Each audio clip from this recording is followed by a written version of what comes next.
Everyone, how we doing? My name is Gabe. I am from Gabe Reviews Music, and I thought I'd come on and talk to you guys for a little bit about how I all started with music and everything, and where it came from piano to now.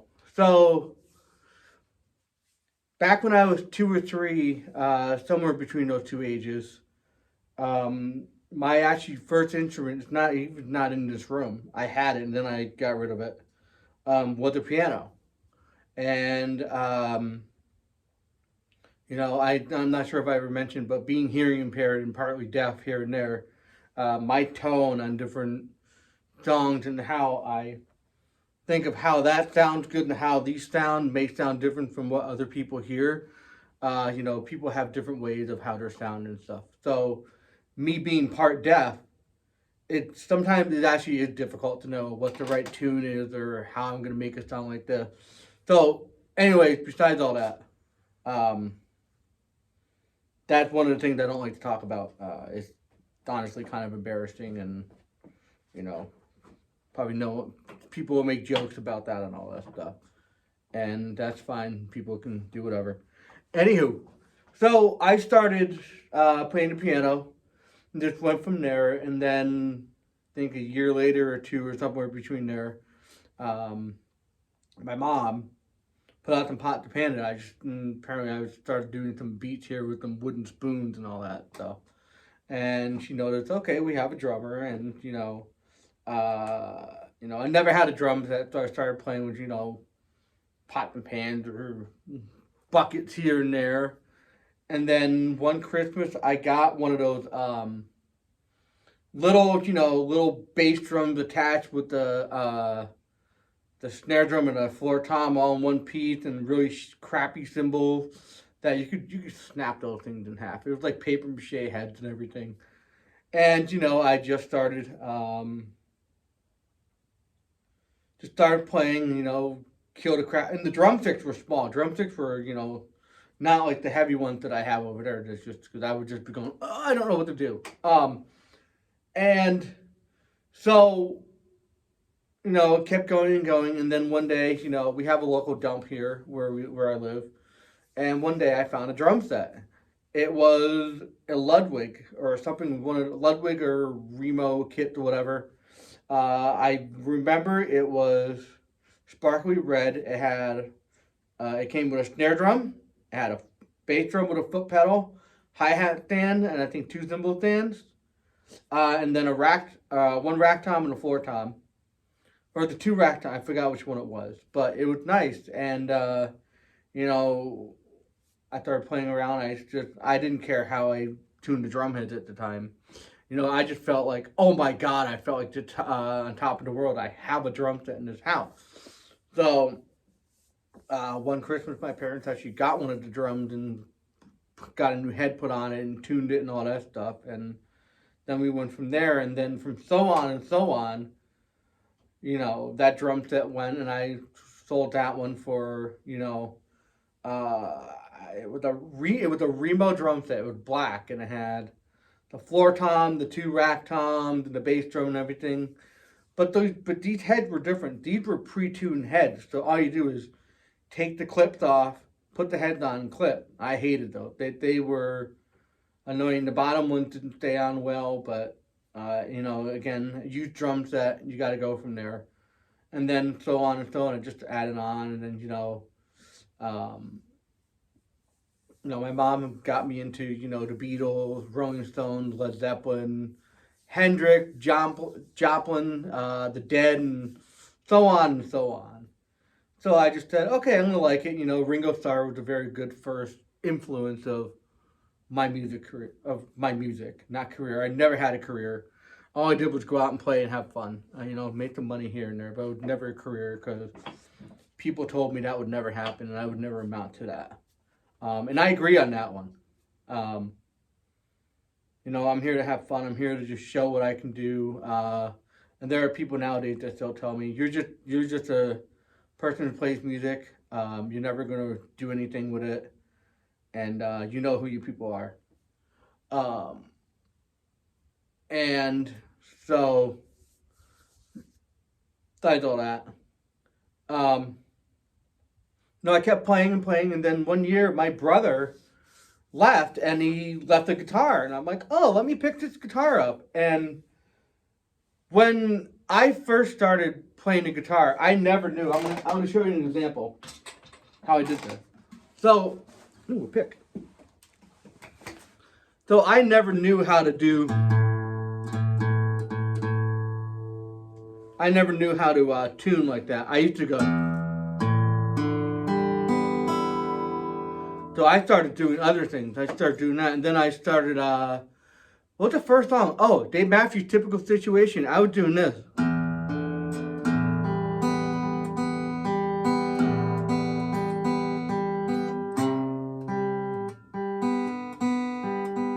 So I never knew. I never, the internet never really had the tabs. So then, time I never knew how I was doing this.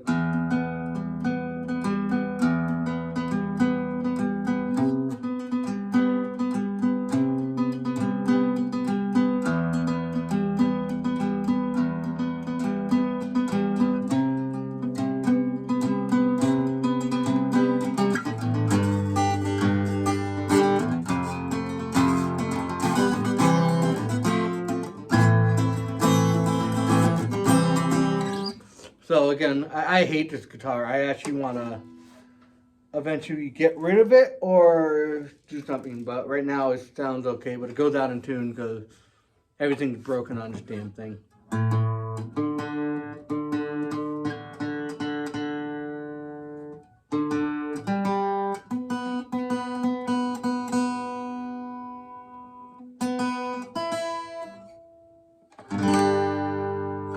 Anywho, enough about the guitar. So I started picking up a guitar, and then years later, my mom introduced me to Dave Matthews' album Crash album, and was probably one of my second favorite albums. Cause Two Step is one of my all-time favorites because the drums on it, it's just so cool. Besides all that, I had a lot of Beatles records. I had back then I had tape cassette and CDs. Never had records because we couldn't afford them back then, and just records. The vinyls went out of style, and that's when the tape came in. And then the CDs, people thought CDs, oh, CDs, cool, awesome. I still have a whole bunch from stuff. So I did all that, and then on my sweet 16th birthday, I got that. Well, not all that there. I bought everything that was on there, added on everything, the rack and all that. So basically, what the original part of that drum set is: the floor tom, the bass drum, and the two other rack toms. Not the 8x8 that I did in another video. The 8x8 I bought to add on to this. Then the snare drum, the original snare drum, I'm still looking for parts for that one. I gotta go to drum stores and see what I can do if I can rebuild, bring that snare drum back to life. And then there was one day I was watching a video and I saw the drummer Carter Beauford, who was the drummer for Dave Matthews, uses a double kick, and I'm like, oh, that is cool. So back then we all thought eBay was safe, and you could bid on this and get this or that, or all that stuff. That's when I'm a major Star Wars collector also. So back then I used to buy all my Star Wars stuff. I stole all that stuff years ago because I needed to pay electric bills and all this stuff. Same guitars, bills. Now my wife doesn't want me to do any of that stuff. So we have our job, we work, we pay our bills and everything. Back then, I had sometimes I didn't have a care of if I sold anything. I just I'll sell it. I'll get something new. Let me just pay these bills first and get it over with. So that's what I did with the Star Wars stuff. But when I got the double kick, I thought I was so cool. I was just practicing. And I took the double kick off, put it against the couch with a pillow, and just started practicing. I'll do that, but I'll do that on the kit. And then back then, I had rototoms. I had a whole bunch of cowbells. I had a lot of chinos. What else did I have? Timbales. I once set my keyboard on this side. It was an electric keyboard that had, the bass. So I was doing bass stuff, hooked it up to an amp and all that and everything. And then after that, I just started saying, I don't need this. I gave some of this stuff away to someone or this. And then I just started building what I wanted to do. And then, I got into the guitars. I had Martins. I had a Martin Sigma. I had a Taylor that I got rid of for paying a bill.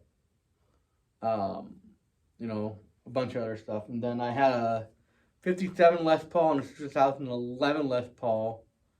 And traded that in, and then the other part of the money, the story about that was for that Les Paul is whole different personal story. I won't go there with that. But that's one of my favorites. And then, Tim Reynolds from TR3, Dave Matthews, all that stuff, got me into the looping. I heard of him and I saw what he does on the acoustic. Looping. Okay, what's that involved? So I got a Line 6 delay modeler, the green modeler pedal that has 16 different delay modes, and then the loop pedal, looping. So I did that with a DD3 delay next to it. And I had all Boss stuff. I thought I would, Boss. I was cool with all the Boss pedal stuff. Back then when I was younger, I thought I was cool with everything, and now, yeah. I got what I got. I'm happy. I'm just having fun. Back then, I thought I was cool. So progressing on, I got this giant ass pedal board. I thought I was gonna add on to it and get that, But I had Marshalls. I had a Marshall Cab, and then I got my first tube amp a couple years ago. This Ibanez IL-15. Love it. It sounds great. I have no idea how to change the tubes. I don't know what tube to put on here, but I know they need new tubes. But I play the hell out of this thing. I love that thing. I'm very, I'm not very particular about pedals and stuff, but there are some pedals I do in the way, way, way future. It takes time. It takes time to build what you want. It takes time to add what you want. You got to have the information. You got to read the reviews. You got to listen. You got to try them out too. If any musical instrument you want to get, check your resources and go out and try it in person. That's probably the best thing to do. I got that guitar. I tried it at the Guitar Center out in Connecticut. Fell in love with it, but I also fell in love with a gold top, but I couldn't afford the gold top, so I went with this one. But the drum set, I never tested it out because it was, I'm trying to think it was a drum magazine. I forgot what company it was, but it was a drum magazine store. And, you didn't know the color, so I wanted the green because I love green, as you can tell. The other piece of shit that I have hanging up there, I'm still working on. To get going. But, I just started doing that and just had way too much fun and just started practicing. I did take drum lessons at the time, and my drum teacher looked at me and said, no, you belong in band, you need to go out there and play. So I played with a band who, probably one of the few best people I've ever met. They were based out in Berniston, Mass at the time. And we were called In a Groove. It was me, husband and wife, and bass player who's a dear friend of mine. And we just got together and just started getting these bands. We did, Long Train Running, Thank You, Low Spark, Pocky Way, and a whole bunch of other stuff. Some James Brown here and there. I used to go to open mics with my mom and dad when I used to start playing at open mics 12, 13, 14 here and there, somewhere between those ages. And, mom and dad came, people were cool. Everyone was cool back then. I met a lot of great people. I'm still friends with a lot of them. We communicate back and forth sometimes. And then for drumming, I've seen so many people live. I've seen so many concerts. And then there was this drum camp that I went to. I want to learn more about the drums. I want to learn more about the drumming culture, the community, and what a marimba is, or what you do with the timbales, or congas, or you know, toka drums, or what the Blue Man Group does with the PVC piping. That's kind of cool. I've seen them a couple times or once, and I actually want to see them again. It was great. So there's this drum camp called Cosa that is a guy named Aldo Mazda, who I'm friends with still. He's based out in Canada. I think British Columbia, Toronto area out there, Toronto, Ontario, somewhere out there.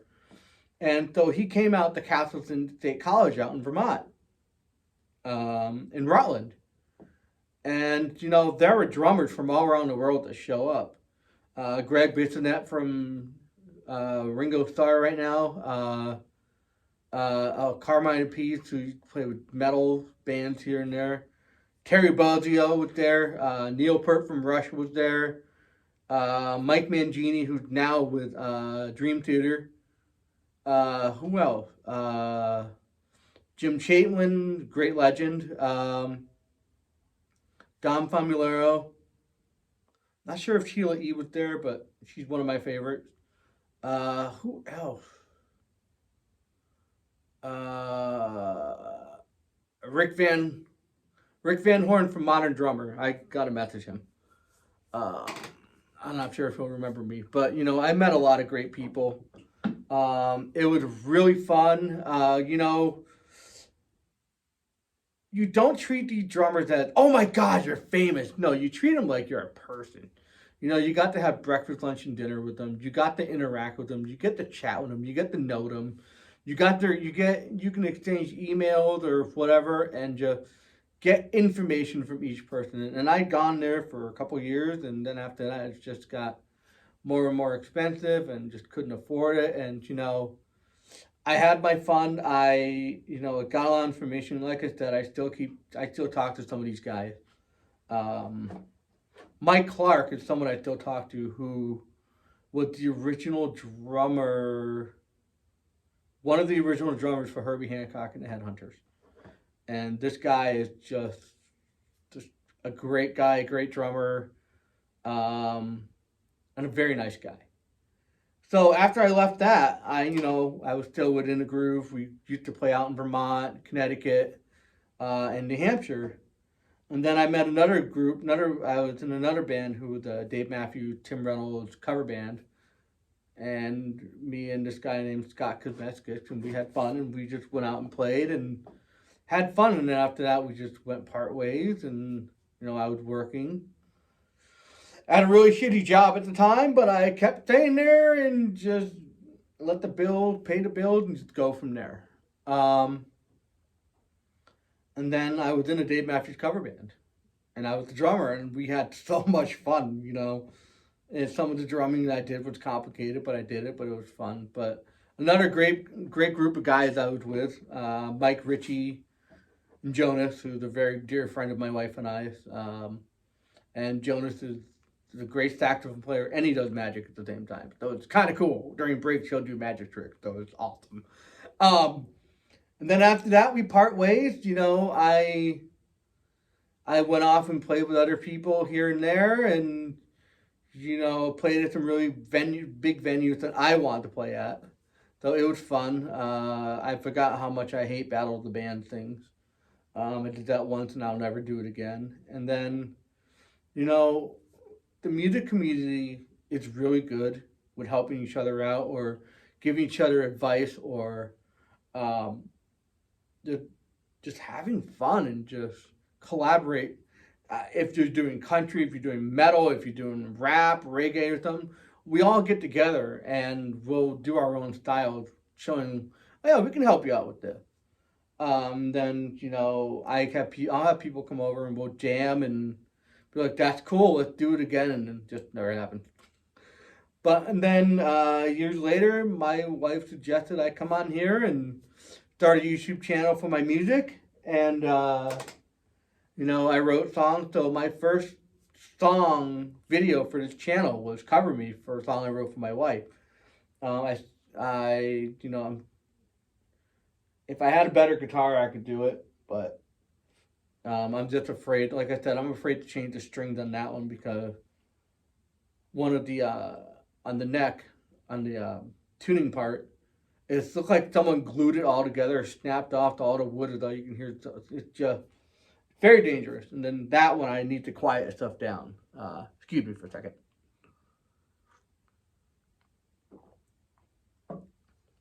So right now, I'm just having fun. I work, but there's always music in my head. I have a nice vinyl player. I still play my records down here and relax when I can, and hopefully I can get a couch down here or something and just relax and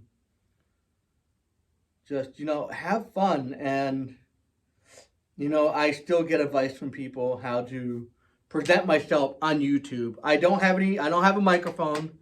I don't have a PA system. I'm still, eventually we'll down the road I'll get something used and just throw it in here so you can guys hear me sing instead of me trying to hear me sing when I have that going. And then, but I try to explain what I'm doing here and there, or I'll try to sing clear or sounds are different here and there. With the drums, I actually have an old microphone stand up above my drum set so you guys can see, but it's on a clip. So, but yeah, I want to come on here and tell you about how the music came evolved in me and why I love doing it and why I still continue doing it and the love for it. And it doesn't matter if you're a beginner. It doesn't matter if you're a professional or intermediate or whatever. You're out there having fun. Keep doing what you do. We know we practice. I never let my hearing impairment stop me from doing this or that. And